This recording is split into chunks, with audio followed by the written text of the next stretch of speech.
Rolling.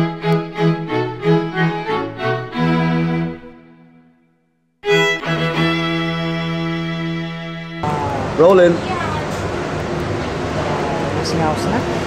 Hello, Bin. Congrats, best wishes. More money. More business. And more babies. Take paring run.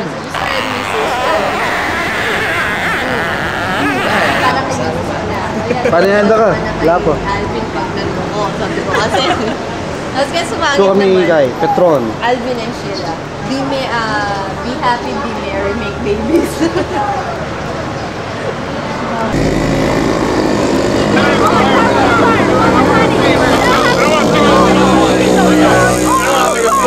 Before it's wedding.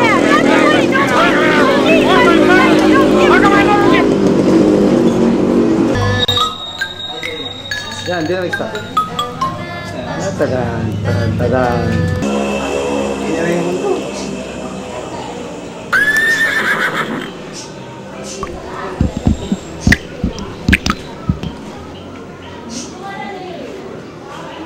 Minimik?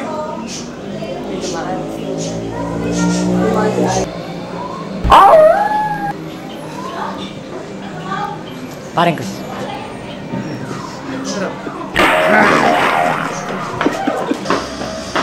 I love you, Marie. Anong day off mo sa Airmeng? Sunday? Puntahan kita Sunday. Paling buntok. Tawa pare. Tawa man.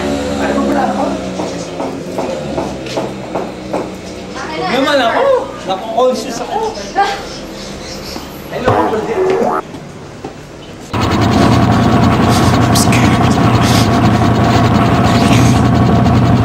I see dead people. Look, it's dead.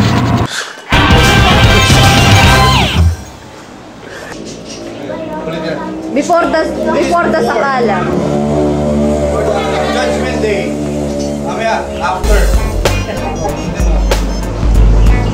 Oh, ano? What can you say? Listahin lahat.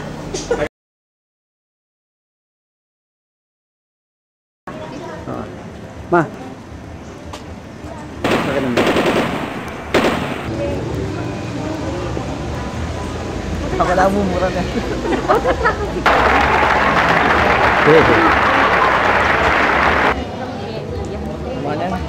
Yung mabali dapat okay kayo mo.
The big man himself. The Godfather. The Godfather.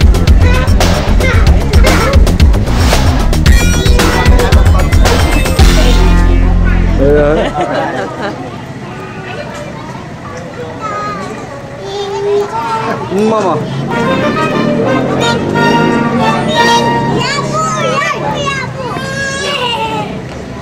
Pare.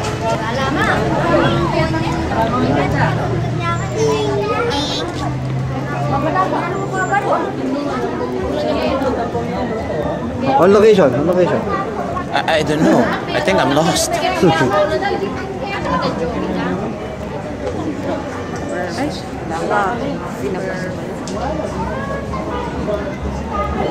Ay, hindi niya sabihin. Ating ka ng cover charge sa 30 pesos.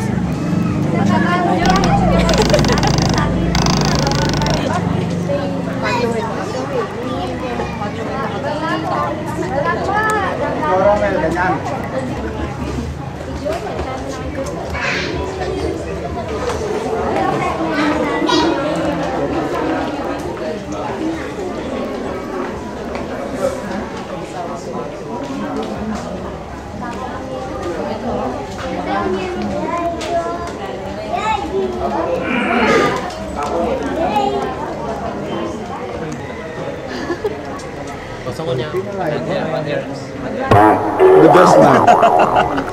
Hindi ako best man. The Luman. Bakit bawal? Bakit bawal?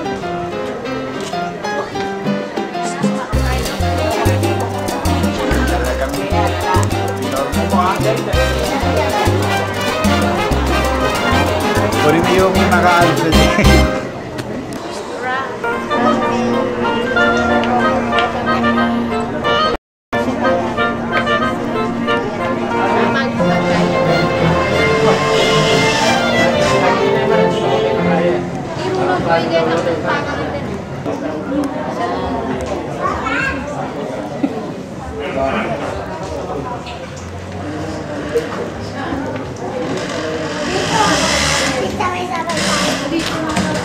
Baby, say hi.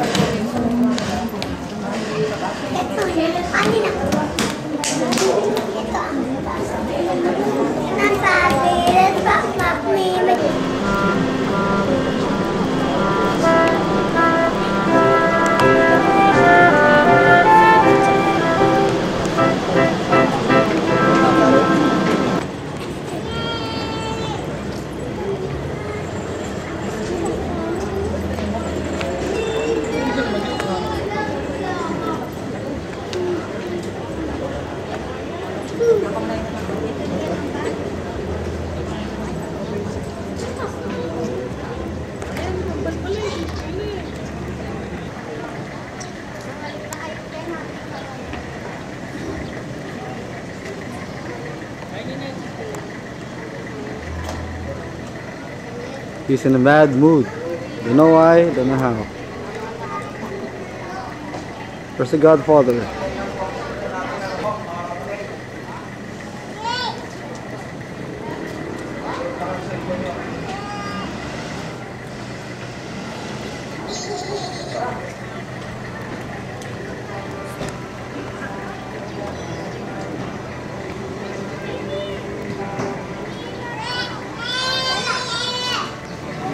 Hello. Hello, hi. I'm Mrs. Bituin Samari. Okay. I'm Mrs. Marcelina Samari. I'm Mrs. Angeli Florante. I'm Mrs. Medilia Argamosa, the auntie of Chef. Cecilia Lorente. Yes, ma'am.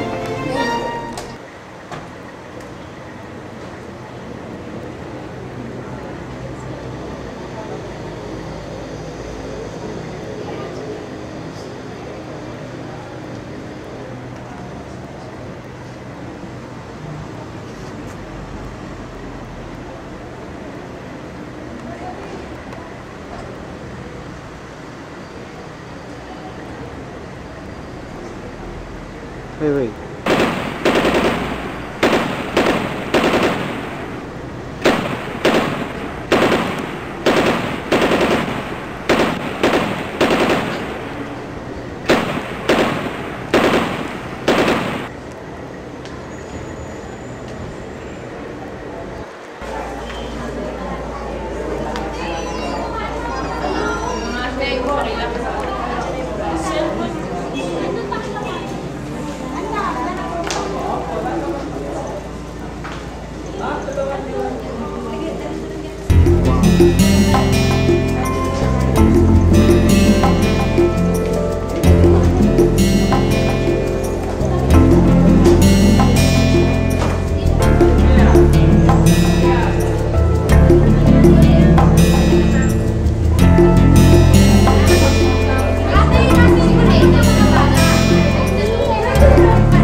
Sister, dito pa lang, sister. Dito po ang aking. Dito po. Dito. Dito. Kaya hindi kayo huli kayo.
Alam na ba na kompleto na? Hindi pa po ata.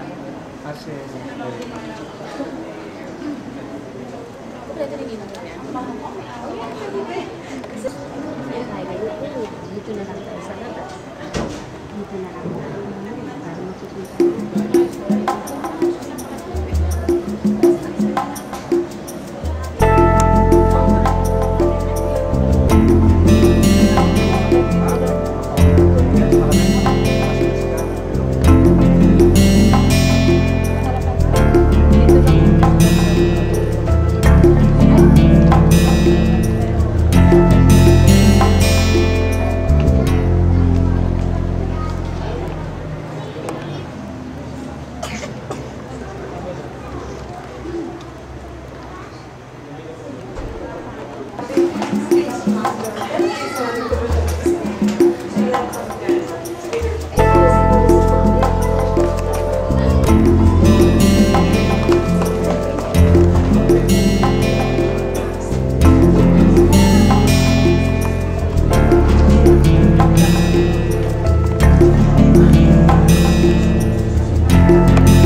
tungkulin natin lahat ng isang mataas na karangalan at pagbibigayan. At sapagkat ito'y dapat gawin ng pagkasihan.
Nalubhang makapangyarihan sa lahat, magalang at mapitagan ng katawang aming kailangan.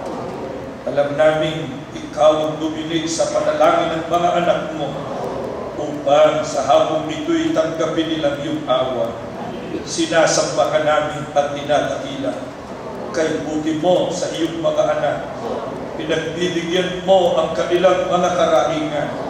Ngayon, araw ng kasal ng kapatid na Alvin at kapatid na Sheila, O Diyos, tiyusan ang tanggapin ang kanilang pag-iisang dibdib, ang kanilang gagawing pangangako at panlumpa. Hinihiling namin sa iyo, dakilang Diyos, tulungan mo sanang papagigdapatin ang iyong mga anak at tulungan mo ang pagkakasal na ito maging sa kanilang kaligayahan habang sila'y nabubuhay. O Panginoong Jesus, hinihiling po namin sa iyo. Alalahanin mo ang mga lingkod mong ito. Sumunod sila sa iyong kalooban. Hindi sila nag-aalinlangan. Nandiyan ka sa tabi ng Ama. Kapag ka sila'y may kailangan sa Diyos, ikaw ang laging aalalay sa kanila at ikaw ang laging mamamagitan sa lahat ng kanilang pakiusap. Hinihiling namin sa iyong pangalan, tulungan mong maging dapat ang mga lingkod mo sa mga biyayang inilalaan ngayon. O Diyos, umaasa kami na kami nakaugnay sa iyong pamamahala at habang itinuturo ang iyong mga salita na itinatali sa mga anak mong ikalalaki, ang siyang dapat na magkaroon ng kapangyarihan sa isa't isa, kundi ang batas o ang kautusan ng Diyos sa pag-aasawa. Kaya, pakinggan ninyo ngayon ang mga kautusan ng Diyos sa lalaki at sa babae na mag-aasawa. Ganito, kapatid na Alvin, pakinggan mo ang tungkulin mo bilang lalaking ikinakasal ayon sa pagtuturo ng apostol na si Pablo sa kanyang sulat sa mga taga-Efeso. Sinabi niya, dapat mahalin ng mga lalaki, pasakop kayo sa inyong asawa, sapagkat iyan ang kalooban ng Panginoon. Ang babae ay hindi pinahihintulutan ng magkaroon ng pamumuno sa lalaki, kundi ang sabi ni Apostol Pablo, ang babae mag-aral na tumahimik na may buong pagkapasakop. Ngunit hindi ko ipinahihintulot na ang babae magturo ni magkaroon ng pamumuno sa lalaki, kundi tumahimik. Napanood niyo. Ipinahayag ni Apostol Pablo na ang babae dapat na maging uliran sa lahat ng bagay. Bawahan niyo. Ito rin ang ipamumulot ninyo sa inyong magiging mga anak. Sapagkat ito ang sinasabi ng kautusan, iyong ituturo ng buong sikap sa iyong mga anak at iyong sasalitain tungkol sa kanila pagka ikaw ay nakaupo na ang buhay ay magiging maginhaw at iwasan. Ang asawa mo ay magiging parang mabungang puno ng ubas sa mga pinakaloob ng iyong bahay. Ang mga anak mo ay parang mga puno ng olibo sa palibot ng iyong dulang. Narito, na ganito nawa ang palain ng tao na natatakot sa Panginoon. Kapatid na Alvin at kapatid na Sheila, Ito ang hinahangad at idinadalangin ng lahat ng mga sumasaksi sa banal na pag-asawa. Nakatalaga ba kayo na ito'y sumpaan ngayon sa harapan ng Diyos na maririnig ng inyong mga piling saksi at ng kapulungan nito? Mangyari, tumayo kayo dalawa na lalaki babae. Sasagot ka sa aming itarang. Kapatid na Alvin T. Amate, taimtim ka ba sumasang-ayon sa harapan ng Diyos at ang narito mga saksi na kunin si kapatid na Sheila J. Algamosa na maging iyong tunay na asawa sa kasaganaan at kahirapan? At iwan mo ba ang iba ay mananatili ka sa Kanya habang kayong dalawa ay nabubuhay? Ibaba mo iyong kamay, tulungan ka ng Diyos sa iyong mga paraan. O naman, kapatid na Sheila, itaas mong iyong kanang kamay. Sasagot ka rin sa aking itatanong. Alvin T. Amante na maging iyong tunay na asawa. Na siya'y iyong iibigin at igagalang. At mabubuhay kang kasama niya sa buhay. At iwan mo ba ang iba ay mananatili sa Kanya habang kayo ay nabubuhay. Habang iyong kamay, tulungan ka ng Diyos sa iyong mga paraan. Mangyari, pagharap kayo ang pagtutuloy ng inyong pananaman. At kayo ay magdiusi, sabihin mo pangalan. Ay kinukuha kita, Sheila, na maging aking tunay na asawa. At ako ay nangangako at nakikipagtipan sa iyo sa harapan ng Diyos at ng ating mga saksi na sa iyo ako'y magiging mapagmahal at matapat na asawa sa kasaganaan at sa kahirapan, sa katuwaan at sa kalungkutan, sa kalusugan, o kahit pa sa karamdaman, hanggang sa mapaghiwalay tayo ng kamatayan. Ikaw naman, kapatid na siya, sabihin mo rin ang buong puso, katapatan ng mga pag-usap na ito. Ako si, sabihin mo pangalan, ay tinatanggap kita, Alvin, na maging aking tunay na asawa. At ako ay nanangako at nakikipagtipan sa iyo sa harapan ng Diyos at ng ating mga saksi na sa iyo ako'y magiging mapagmahal at sa karamdaman hanggang sa papaghiwalay tayo ng kamatayan. Lumanawa kayo ng Diyos. Itaw kayo ng kamay. Parang kayo ito. Isunod namin ang pagsusunod ng siksik. Una ng besma ng siksik para sa babae.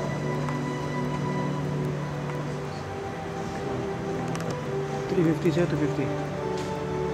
Naway, ang siksik na ito na isang makabuluhang palatandaan ng Panginoon ay maging sakisa ng kadalisayan at kawalang katapusan ng inyong pag-ibig. Pagharap ko, kabago mo sa mga. Sige, pare ka mo. Tuto mo ang siksik, tumingin ka sa kanya.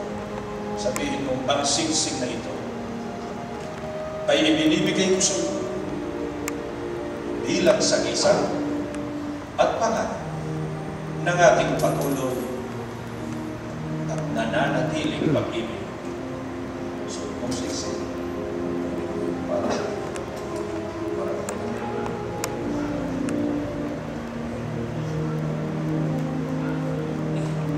tandaan ang pangalan ay maging sakisa ng kadalisayan at kawalang katapusan.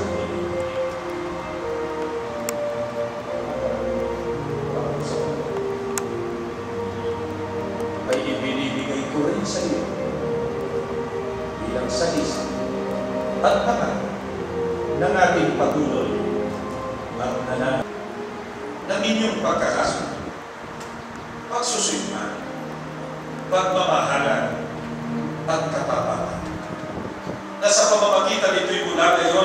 pananatalian kayo hanggang sa kayong pamaghiwalayin ng kamatayan. At iyayamang tinubad na ninyo ang matapat na pagkakasundo. Ako sa pamamas at ng mga batas ng ating bansa na ang pinapagsamaan ng Diyos ay huwag papaghiwalay ng tao. Malalayan mo siya, kahawag kayo ng kapilan. Ngayon po ang nasa kapulungan na tayo mananalangin. Hayaan mo po sa sandaling ito, ibalik namin sa iyo at ialay ang lahat ng kaburihan, ang kaluwalhatiang marapat sa iyong pangalan. Sapagkat ipinagkaloob mong sagana ang hiniling namin, lalo na sa mga anak mo bagong kasal. Maligaya sila ngayon, kasama ng kanilang mga magulang, ng mga piniling saksi, at ng mga kaibigan at kamag-anak. Kaming lahat ay nagpupuri sapagkat binigyan mo sila ng maayos at marangal na kasal na may pagkakapuri ng kanilang angkan. O kay buti mo, Ama, napakabuti mo sa iyong mga anak. Pinagbibigyan mong aming mga panata, mga panalangin ay ipinagkakaloob mo. Hindi ka nagkakain sa mabubuting kailangan ng iyong mga hinira. Kaya naman hindi namin malilimutan ang lahat ng iyong kagandahan loob. Habang ikaw ay aming nararamdaman, inihiling namin sa iyo ngayong hapon. Pagpalain mo ang kapatid na Alvin at ang kapatid na Sheila na huwag kanilang ginawang panunumpa, pangangako, pagtibayin mo dyan sa amin. At gawin mong maligaya at matatag ang kanilang tahanan. O Panginoong Jesus, ibubuhos mo ang iyong mga biyaya at pagpapala upang maging tagapayo sa kanila. O Panginoong Diyos, salamat ng marami. Sumasampalataya kami. Bibigyan mo ng magandang kapalaran ang mag-asawang ito. Bibigyan mo sila ng mga anak na magiging kaligayahan ng kanilang pagsasama. Pagpapalain mo sila, O Diyos, sa lahat ng sandali ng kanilang buhay. Mamamalagi sila sa iyong banal na iglesia, maninindigan sa kanilang kahalagahan. Sumasampalataya kami, tinanggap mo ngayon ang pagkakasal na ito. Nihiling po namin ang lahat sa pangalan ni Jesus na aming tagapagligtas. Amen.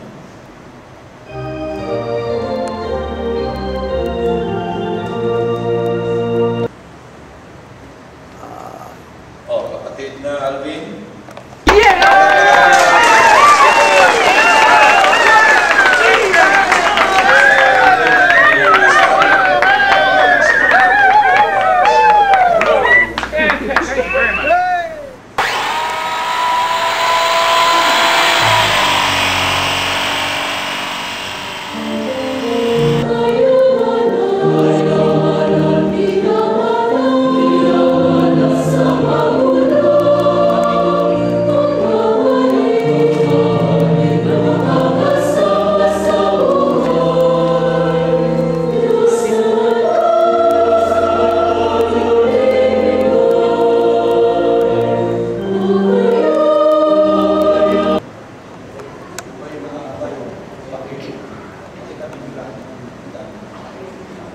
Yan ang tungkulin nyo kaya ipapay. Abay.